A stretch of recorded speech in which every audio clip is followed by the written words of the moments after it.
Tengo hambre todo el tiempo y no sé por qué. Are you ready? Hola, bienvenidas a Nutrición que Libera, un programa en el que hablamos de bienestar fusionando medicina, nutrición y psicología, donde no nos centramos en el peso y les decimos adiós a las dietas. Bienvenidas. Bienvenidas y bienvenidos a su podcast quincenal Nutrición que Libera. Yo soy la doctora Iracema Vázquez, médica especialista en nutrición clínica y soy su anfitriona. Y bueno, hoy les quiero contar que muchas pacientes me platican que tienen hambre todo el tiempo, ¿no? Que todo el tiempo están pensando en comida, que todo el tiempo están buscando qué picar, que sobre todo hay momentos en los que hay más hambre, tiende a ser más por las noches o los fines de semana. La mayoría le llaman hambre por ansiedad. Me dicen, estoy súper ansiosa y por eso como. Pero cuando les pregunto cómo definen la ansiedad, simplemente me dicen ganas de comer, ¿no? Y esto es porque la cultura nos ha enseñado que si tienes hambre, más allá de lo que deberías, entre comillas, de comer, seguro esta hambre está mal, es enfermiza o solo es ansiedad y entonces no deberías hacerle caso, deberías estarle ignorando. Y bueno, vamos a hablar hoy de por qué podría ser que tuvieras hambre todo el tiempo. La restricción alimentaria, ya sea intencional o no, puede desencadenar la sensación de hambre. Intencional me refiero a hacer dietas restrictivas para reducción de peso o porque te dicen que tienes diabetes y tienes que quitar los carbohidratos o porque tienes el colesterol alto y tienes que quitar las grasas. Esa restricción es voluntaria.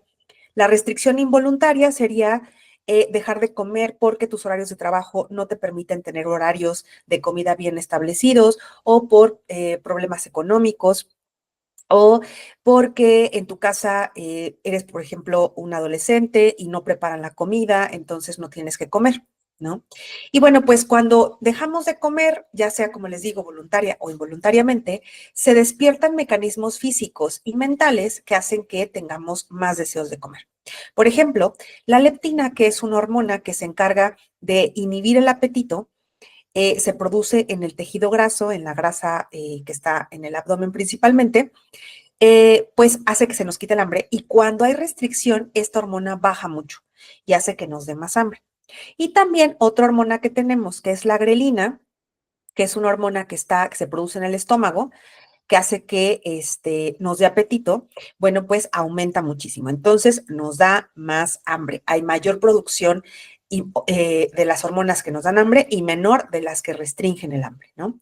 Entonces, esto puede hacer que evidentemente tengamos más deseos de comer. También empiezan a aparecer pensamientos obsesivos sobre la comida, ¿no? Empezamos a planificar, a recordar dónde venden cosas que nos gustan, a pensar qué vamos a comer en la cena o al siguiente día incluso el desayuno. Tenemos ideaciones sobre qué vamos a comprar en el súper, por eso esta cosa que se dice que no vayas al súper con hambre, porque pues efectivamente con hambre pues piensas más en, ay, ¿cómo puedo armar mis alimentos, no?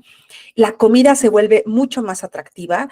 Si ves algo que te gusta, lo ves como mucho mejor, los sentidos se agudizan, huele súper rico y se te antoja más. Entonces, todo el escenario pinta para que tengas deseos de comer.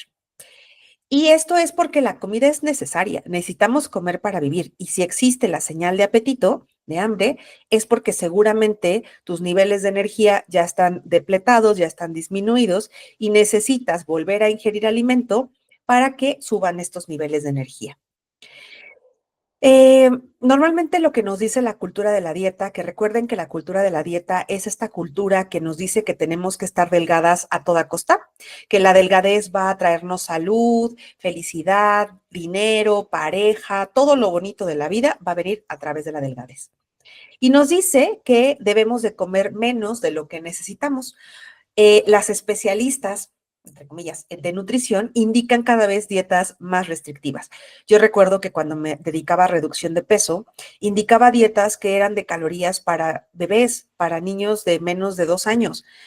Ahora veo que un adulto pues tiene que comer muchísimo más calorías por su actividad, por el tamaño de su cuerpo, por un montón de cosas. Entonces, estas expertas en nutrición hacen restricciones ya sea de calorías o de nutrientes o de grupos de alimentos, por ejemplo, que quites a los carbohidratos o que quites a las grasas. Y evidentemente este tipo de alimentación no va a ser suficiente y no va a ser individualizada. Lo que cada una de las personas requiere para funcionar depende de un montón de factores. Por ejemplo, la actividad física, la microbiota intestinal, las sensaciones individuales de cuándo ya me llené y de cuándo tengo hambre, la edad, el sexo, que no quiere decir que ser mujer signifique comer menos que un hombre, pero sí, por ejemplo, las mujeres somos cíclicas y entonces dependiendo de las hormonas vamos a tener más o menos hambre. También la absorción intestinal. Aunque comiéramos dos personas de la misma estatura, edad, género y demás, la misma comida, absorberíamos diferente cantidad de nutrientes y esto haría que llegara a la sangre diferente cantidad de nutrientes. Entonces requeríamos diferentes cantidades. También los niveles de estrés, que también dormimos, el tener enfermedades o el tomar ciertos medicamentos va a hacer que requiramos más o menos calorías. Y bueno, cuando nosotros dejamos de comer, por la razón que sea, se desarrolla lo que se conoce como ciclos de restricción y atracón. Primero, la paciente se va a sentir gorda, se siente incómoda con su cuerpo. Y esto es por la cultura de dietas, ¿no? Que dice que los cuerpos tienen que tener ciertas características dependiendo de la etapa, de la región, de dónde vengan los modelos de belleza. Y dice, bueno, las mujeres tienen que ser talla tal, medir tanto, verse de este color de piel y diferentes características. Entonces, como prácticamente nadie encaja dentro de esos modelos de belleza, porque nunca es suficiente, pues la persona se siente gorda, ¿no? Y entonces inicia una dieta restrictiva que promete que va a llevarte al cuerpo que te va a traer todas estas características felices que siempre soñaste, ¿no? Entonces te dice, bueno, solamente tienes que hacer esta o esta característica, anotar tus alimentos en esta aplicación, contar tus alimentos de cierta manera. Y bueno, en un inicio la persona se siente muy positiva, ¿no? Muy entusiasmada y entonces compra todos los ingredientes de su dieta, empieza su diario de alimentos, todo lo que le dice la nutrióloga, el nutriólogo, la aplicación, el paquete de detox, lo que sea que está siguiendo, y lo hace al pie de la letra, ¿no? Pero poco a poco comienza a volverse cada vez más difícil, porque tienen hambre, hay restricción. Entonces, esta restricción lleva a la compulsión por comer. ¿Se acuerdan que les comenté que empiezan a desencadenarse señales de hambre que hacen que quieras comer? Y eso se vuelve totalmente que no puedes evitarlo, ¿no? O sea, no es que tengas o no fuerza de voluntad, es que tu biología te está pidiendo, porfa, dame de comer porque esta hambre, pues, nos está llevando por lugares inadecuados. Entonces, hay una sensación de pérdida de control y entonces hay una compulsión por comer alimentos. Normalmente se consumen estos alimentos con mucha desesperación, rápido, sin pensar mucho en si me gustó o no, comiendo cualquier tipo de alimento. Y obviamente, como rompí la dieta y además comí con esta sensación de mucha compulsión, pues me va a generar culpa. Y entonces, esta culpa también genera sensaciones de ya engordé, ya volví a engordar o voy a engordar. Y esta sensación de engordeo o voy a engordar puede ser subjetiva o objetiva. O sea, la persona efectivamente puede aumentar de peso por haber comido lo que no había estado comiendo o simplemente esta sensación de me siento pesada, ¿no? Porque comí más de lo que mi dieta decía. Se inicia de nuevo la restricción y el ciclo comienza de nuevo. Entonces, todo esto inicia con una mentalidad de dieta que nos dicta que tenemos que estar constantemente a dieta porque es bueno para la salud, porque supuestamente es sostenible, todos deberíamos de hacerlo, todos deberíamos de seguirlo y todos deberíamos ser capaces de obtener resultados de pérdida de peso y de grasa si siguiéramos la misma dieta o una dieta supuestamente individualizada. Ya hemos hablado de que esto es falso. Las dietas no son buenas para la salud, incluso pueden ser peligrosas y además no son sostenibles ni exitosas a largo plazo. Ya habíamos mencionado en muchas ocasiones, 95% de las personas que pierden peso a través de restricciones lo van a recuperar. Esta mentalidad de dieta nos va a dictar reglas estrictas que tenemos que seguir para poder tener supuestamente éxito, ¿no? Como no comer después de determinada hora, como si nuestro cuerpo se apagara de repente y dijera, a partir de las tales de la noche ya no voy a funcionar y entonces no me des de comer, porque además se hace esta relación de que comer y dormir engorda cuando no tiene ningún sentido. No es como que te acuestes, te pongas en esta posición horizontal y de repente ya no funciona tu organismo. También nos dice que tenemos que comer cierto número de nutrientes de algún grupo de alimentos al día, ¿no? Cierta cantidad de carbohidratos al día, comer alimentos light, bajos en grasa y o bajos en azúcar, no comer azúcar y grasas añadidas porque es terrible, contar nuestra comida, contar las calorías, pesar la comida. Y bueno, todas estas reglas que son muy difíciles de seguir porque van en contra de tu naturaleza, en contra de lo normal de comer, pues hace que se perpetúen estos ciclos de restricción y atracón. Ahora, quiero hablar de esta discusión que existe en los círculos de la dieta sobre que existe un hambre real o fisiológica y un hambre emocional o de antojos o falsa, ¿no? Y dice que el hambre fisiológica es la que sí deberíamos escuchar y el hambre de antojos o emocional no debería ser escuchar. Esa debería ser ignorada. Y es cierto que existe esta distinción. Por ejemplo, rara vez vas a sentir hambre de helado, ¿no? Así, híjole, tengo un buen de hambre, quiero un helado. O sea, realmente no sucede así, ¿no? Tienes hambre y piensas en cosas que te van a hacer sentirte más llena. Pero no quiere decir que el tener ganas de un helado deba ser ignorado, deba ser cancelado y no tengamos que seguir nuestras ganas y satisfacer este deseo de comer este helado. Porque supuestamente si sigues el deseo de comer este helado, va a ser malo, solo vas a engordar, estás comiendo solo por emociones, que dicho sea de paso es totalmente normal. Comer por emociones lo hacemos todos. Es de hecho normal y necesario el que comamos y nos haga sentir bien, que nos haga sentir satisfechas, contentas, que nos tranquilice, es normal. Por eso seguimos comiendo, ¿no?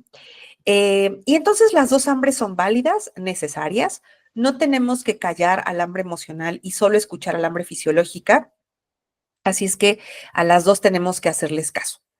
Ahora, si descubres que estás comiendo mucho más allá de tu punto de satisfacción, que ya no se siente bien o que estás comiendo demasiado, y demasiado tendríamos que evaluarlo para cada persona, ¿no? ¿Qué es para cada quien comer demasiado?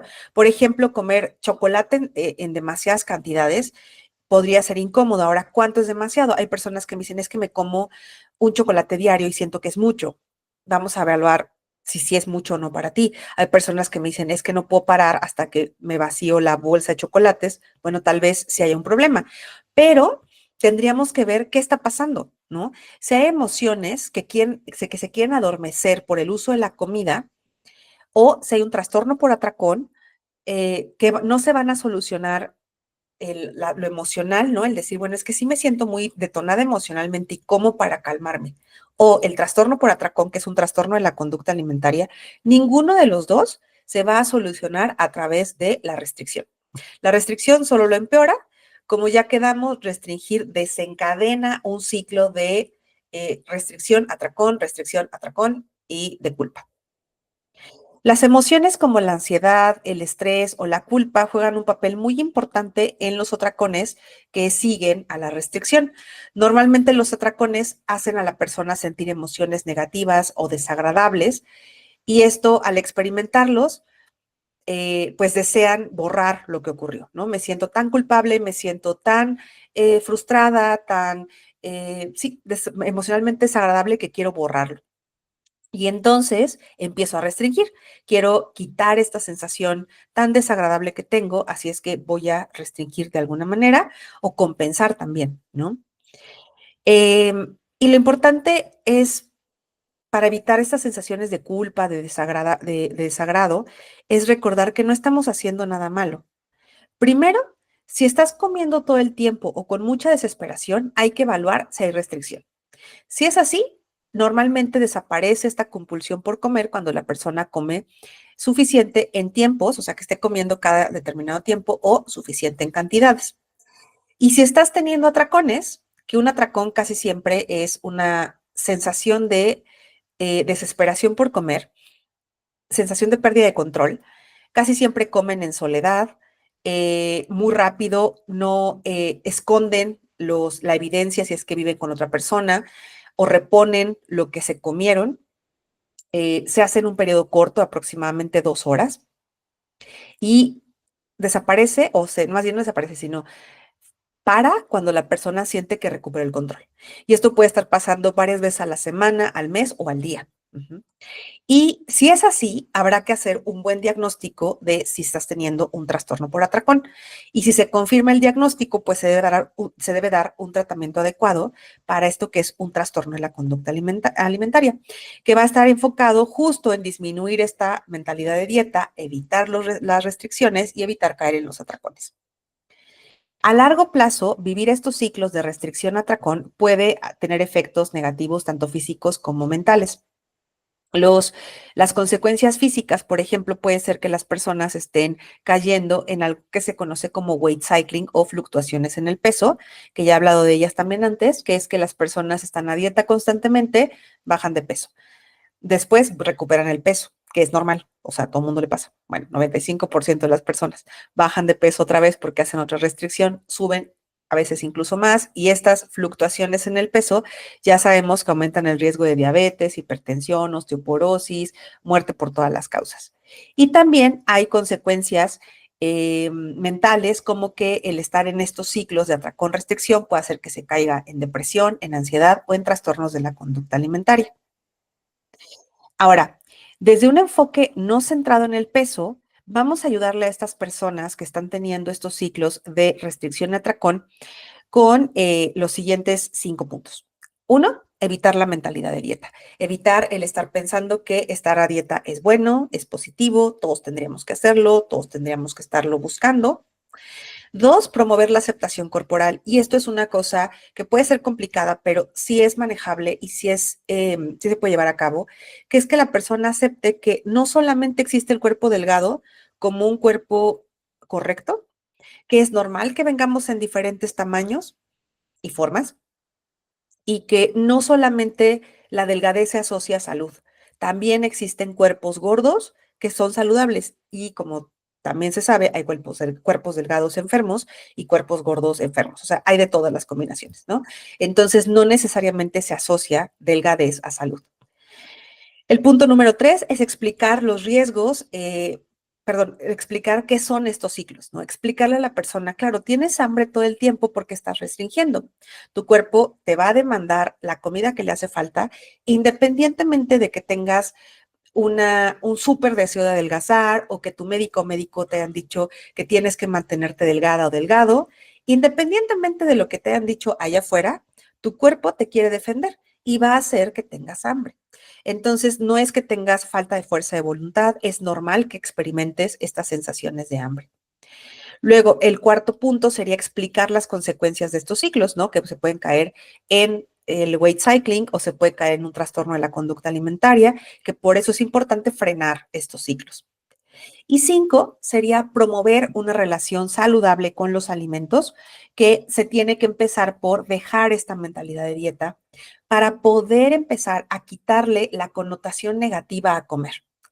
Tenemos que recordar que comer es un acto normal, es un acto saludable en sí, y que es normal que tengamos antojo por ciertas cosas, que ciertas cosas nos parezcan más atractivas, más ricas, más satisfactorias por nuestra historia personal, cultural y demás, ¿no? Y eso hace que la recuperación de los ciclos de restricción-atracón sea sostenible y sea saludable. Ahora, también se habla mucho de las señales de hambre y saciedad, que realmente se empezó a hablar mucho de ellas en esta cultura no centrada en el peso, pero cultura de dieta la secuestró, y entonces dice, debes de comer solo cuando tienes hambre y parar de comer cuando estés llena. Y entonces se convierte en la dieta del hambre y la saciedad. Esto está mal utilizado, porque sí es cierto que es útil comer cuando tienes hambre y es útil dejar de comer cuando ya te llenaste, ¿no? Obviamente, pero hay muchas personas que están desconectadas de estas señales de hambre y saciedad. Pueden tener esta desconexión por un montón de factores, como por ejemplo, haber hecho dietas crónicas, tener experiencias de trauma en la infancia o en la adolescencia o incluso en la adultez, usar ciertos medicamentos. Hay medicamentos para diabetes, para enfermedades psiquiátricas, para enfermedades reumatológicas o inmunológicas que quitan el apetito o lo aumentan. Entonces, eso puede hacer que las señales de hambre y saciedad estén alteradas. La depresión, que también puede hacer que la persona tenga más hambre o menos hambre, o trastornos gastrointestinales crónicos, como por ejemplo la gastritis, el síndrome de intestino irritable, la enfermedad de Cushing o de Crohn, pueden hacer que la persona tenga más o menos hambre.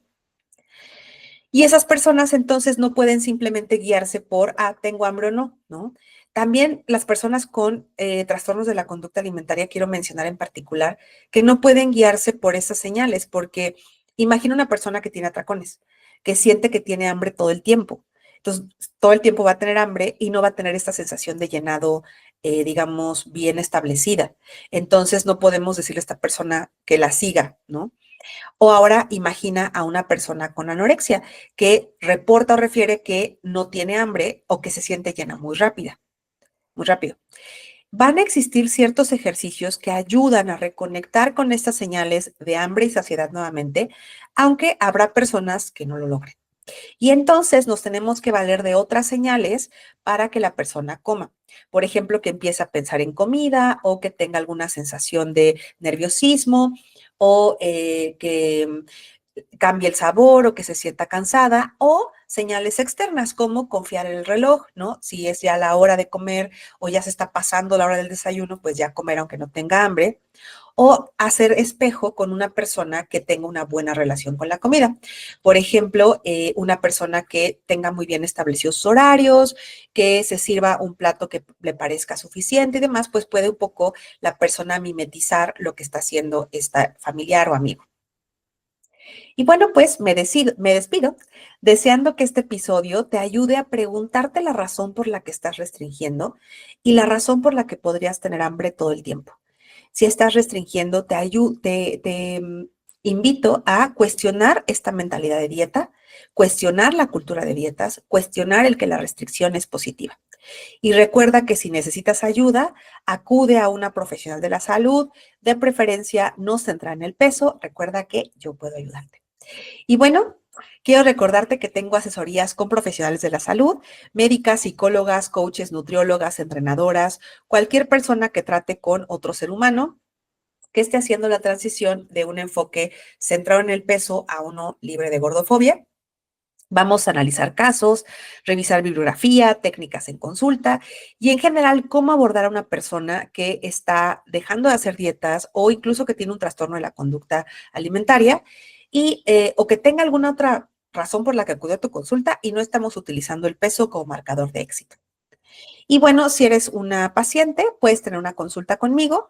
Yo atiendo a personas con enfermedades crónicas como resistencia a la insulina, diabetes, hipertensión, hígado graso, hipotiroidismo, síndrome ovario poliquístico, trastornos gastrointestinales también. Y también personas que han hecho dietas crónicamente y quieran dejar de hacerlas. Te invito a seguirme en Facebook e Instagram como doctora.iracema.nut, doctora como DRA, dra.iracema.nut. También visita mi página web nutricionquelibera.com, donde está mi tienda de suplementos y puedes visitar mi blog y conocer más de mí. Por favor, califica este episodio en Spotify, YouTube o Apple Podcast. Compártelo, eso me ayuda mucho a que esta información llegue a otras personas. Y pues déjame tus comentarios. Nos vemos. Are you ready? Nutrición que Libera, un programa en el que hablamos de bienestar fusionando medicina, nutrición y psicología, donde no nos centramos en el peso y les decimos adiós a las dietas.